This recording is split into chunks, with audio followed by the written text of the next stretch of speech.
America, Iran யுத்தம் அப்படிங்கிறது படுதீவிரமான ஒரு யுத்தம். அதாவது இந்த பக்கம் அமெரிக்காவும் வலுவா அடிக்குது, ஈரானும் வலுவா அடிக்குது. "அடப்பாவிகளா! என்னைய சொல்ல மறந்துட்டீங்க" அப்படின்னு இஸ்ரேல் கத்தும். இஸ்ரேலும் வலுவா அடிக்குது.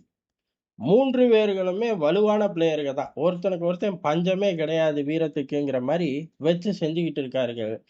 ஒருத்தருக்கு அடிக்கிற அடி இன்னொருத்தருக்கு மரணஅடியா தான் இருக்கு.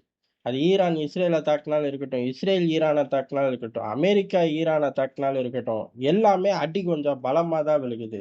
இதுக்கு நடுவுல இந்த அடிய தாங்க முடியாம கத்தவும் முடியல, திருப்பி அடிக்கவும் முடியல அப்படின்னு மிகப்பெரிய ஒரு சங்கடமான சூழ்நிலையில இருக்கிறது யாரு அப்படின்னா கல்ஃப் நேஷன் தான்.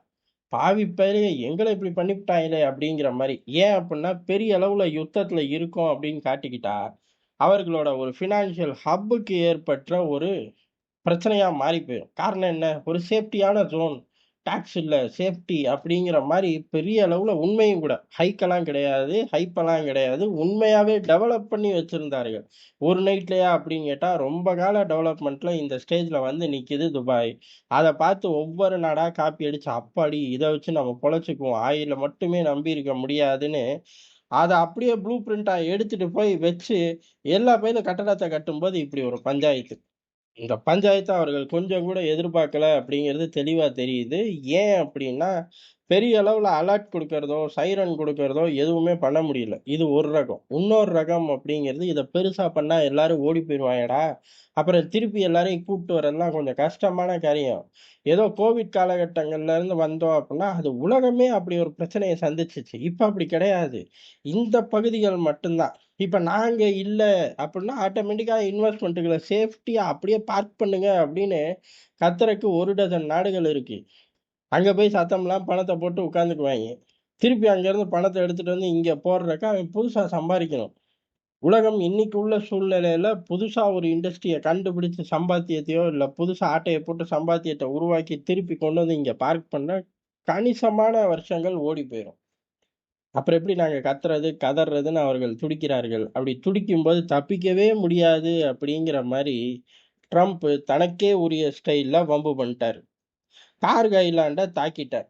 இப்ப கார்க் ஐலாண்ட் தாக்குன உடனே ஈரான் சரசரன்னு சீட்டு கட்டு மாரி சரியுமா அப்படின்னு கேட்டா, நமக்கு தெரிஞ்சு அப்படிலாம் கிடையாது.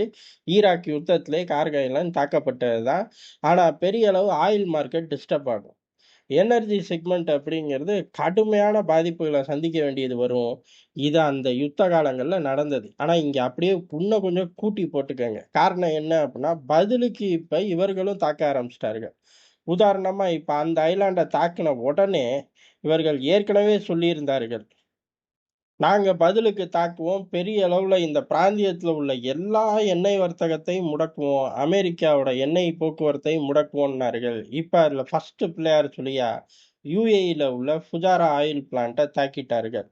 இந்த தாக்குதல் அப்படிங்கிறது ஒரு டேமேஜ உருவாகியிருக்கு. ஃபுட்டேஜ் ரிலீஸ் ஆகுது. பெரிய அளவு ஃபுட்டேஜஸ்லாம் கிடைக்கிறது கொஞ்சம் கஷ்டம் தான். காரணம் மன்னர் உத்தரவு போட்டார். தப்பி தவறி கூட ஃபுட்டேஜ் போக்கூடாது அப்படின்னு.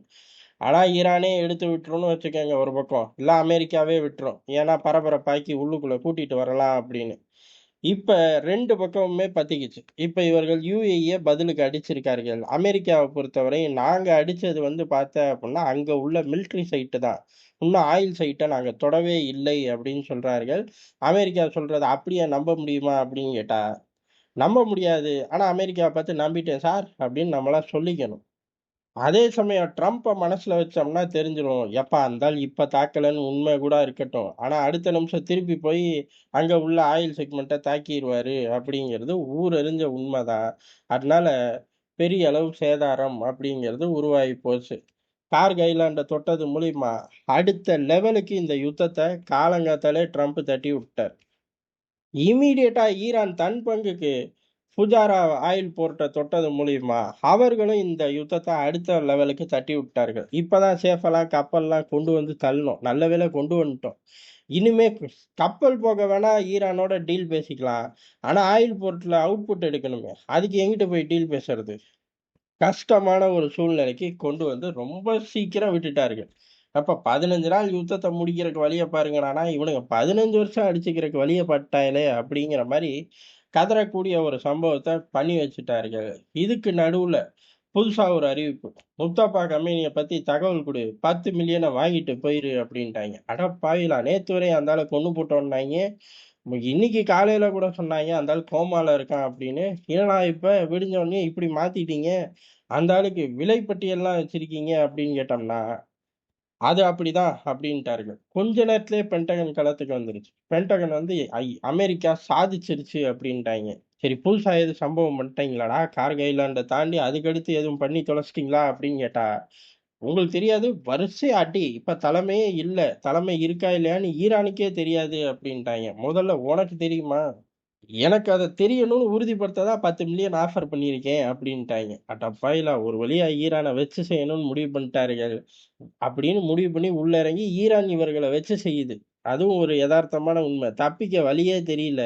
ஒரு நிமிஷம் நாங்க ஜெயிச்சிட்டோங்கிறது, அடுத்த நிமிஷம் திருப்பி வலுவா அடிக்க போறோங்கிறது, அடுத்த நிமிஷம் எல்லாரையும் களத்துல இறக்கி விட சகுனி வேலைய பார்த்துர்றது. இந்த கார்கில்ல தொட்ட மாரி.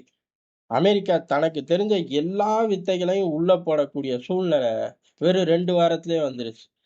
இந்த இடத்துல ரஷ்யாலாம் வருஷ கணக்குல நடத்திக்கிட்டு இருக்காங்க. அப்ப அவர்கள் எம்புட்டு சிரமம், எவ்வளவு பொறுமை, தந்திரங்கள உள்ள கொட்டியிருப்பார்கள். காரணம் இப்ப அமெரிக்கா, ஈரான் 2 பிளேயருங்க தான்.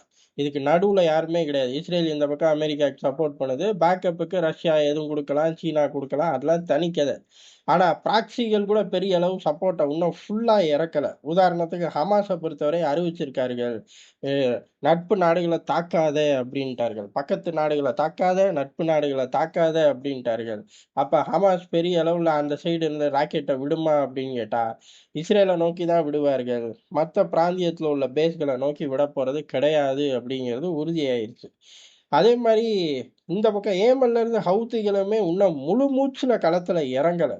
ஈராக் ரெசிஸ்டன்ஸ் மட்டும் தான் களத்துல இறங்குறார்கள். அவர்கள் ஈராக்குள்ள உள்ள பேஸ்கள பழி தீர்த்துக்குவார்கள். அது உள்ளூர் அரசியலா மாறி போயிருச்சு. ஹிஸ்புல்லா மட்டும் தான் யுத்தத்த அறிவிச்சிருக்கார்கள். ஹிஸ்புல்லா யுத்தத்த அறிவிச்சாலும் இஸ்ரேல பிஸியா வச்சுக்க வேணா உதவும். இந்த சைடு ஈரான் தான் பார்த்துக்கணும். இந்த மாரி ஒரு கடுமையான ஒரு சிக்கலுக்குள்ள எல்லா ஈரானோட ஒட்டுமொத்த ப்ராக்ஸிகளும் நிக்கிறார்கள். அப்ப ஈரான் மட்டும் நிக்குதுன்னே வச்சுக்கலாம். ஈரான், அமெரிக்கா வலுவான சண்டை, வலுவான பிளேயர்கள் இறங்கி அடிக்கிறார்கள். இதுல வெற்றி, தோல்விக்கு யாருக்கு வரும்னே தெரியல.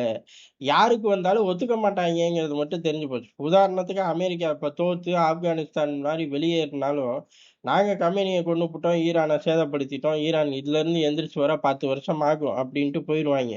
நம்மளும் இத "நீ பொய் சொல்ற" அப்படின்னு சொல்லவே மாட்டோம். ஏன் அப்புட்ன்னா, அப்பாடி எனர்ஜி டிவிஷன் தப்பிச்சுச்சு. இன்னைக்கு கச்சா எண்ணெய ஸ்மூத்தா வாங்கி தொலைச்சுக்கலாம் அப்படின்னு சொல்லி, "ஆமா சார்" அப்படின்னு நம்ம கை தட்டி அவர வழி அனுப்பிச்சு விட்டுருவோம். யாரு? ட்ரம்ப.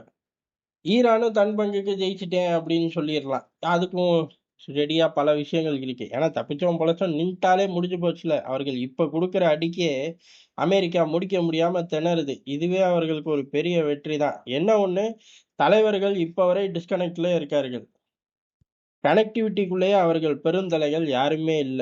லாரிஜானி ஆகட்டும், இல்ல பிரசிடென்ட் ஆகட்டும், சுப்ரீம் லீடர் ஆகட்டும், யாருமே பெரிய அளவுல இன்னமும் வெளியில தொடர்பு ஒருத்தருக்கு ஒருத்தர் தொடர்புக்குள்ளேயே வரல.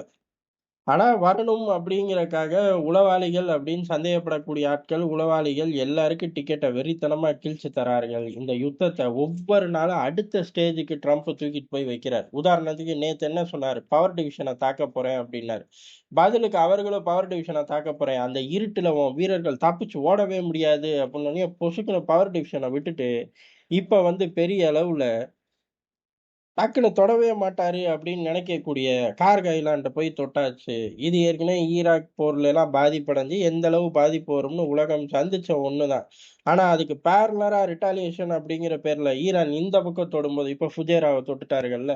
இப்படி தொடும்போது கடுமையான சிக்கல். இத ஸ்மூத்தா ஒரே நாள்ல மாத்தி விட்டாய்ங்க. எது? எலக்ட்ரிக்கல்ல கூடுதல் ஆபத்து அப்படின்னோனே மறுபடியும் க்ரூட் ஆயில்லயே வந்து நின்னு ஆட்டத்த அடுத்த ஸ்டேஜுக்கு தள்ளி விட்டார்கள். ஒவ்வொரு நாளும் ட்ரம்ப் ஒவ்வொரு ஸ்டேஜுக்கு தள்ளி கொண்டு போவார். ஏன்னா அவர் வெற்றி பெறணும். வெற்றி பெற வரையும் விடமாட்டாராட்டுக்கு. இ ஈரான் ட்ரம்ப் ஓடுற வரையும் ஈரானும் விடாதாட்டுக்கு. இது சரியான யுத்தம். இந்த மாரி யுத்தங்கள் 3ஆம் உலக யுத்தமா மாறுறக்கு அதிக வாய்ப்பு இருக்கு. மாறாட்டி கூட அந்த தாக்கத்த அப்படியே டிரான்ஸ்ஃபர் பண்றக்கு எல்லா அம்சங்களும் பொருந்தி வருது அப்படிங்கிறது தான் எதார்த்தமான உண்ம.